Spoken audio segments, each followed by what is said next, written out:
Hello and welcome to Security on Screen. Today I'm delighted to be joined by Derek Maltby. Derek Maltby is the principal and owner of MSC Global Consultancy based in Bristol in the United Kingdom. Derek, thank you for taking time to join us today. My pleasure. Thank you for inviting me.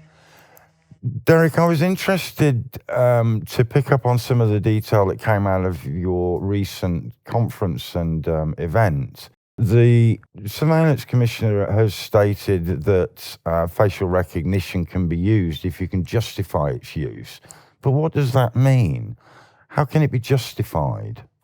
Well, there's all sorts of hoops and conditions that you need to meet to satisfy the conditions to make a lawful exercise. So the Surveillance Camera Commissioner has recently issued a 70-page guidance document to the police and other enforcement agencies in relation to how they need to go about making any facial recognition lawful.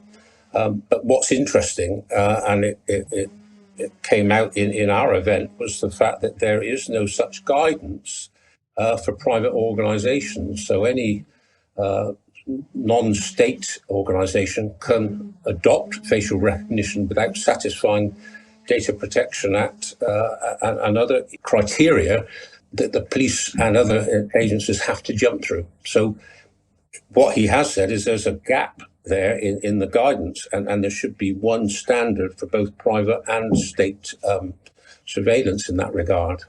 Well, clearly there's a hole in the system if there's a mismatch to the level. We've got police jumping through hoops to use technology that an end user can quite simply plug onto a wall and begin to operate.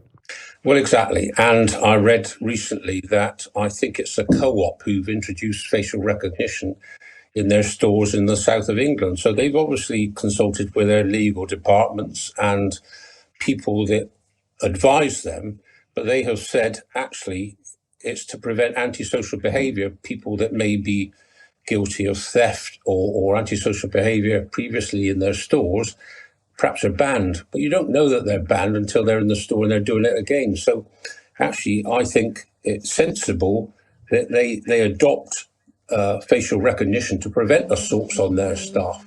We shouldn't just say facial recognition is bad. There is ways that we can adopt and use it, and everyone's happy. Nobody wants to be assaulted. If there's technology that helps reduce that, why don't we use it? I can only agree with that, Derek. I think you make the point very well. Thank you very much for taking time to speak with us at Security on Screen once again today. My pleasure. Thank you.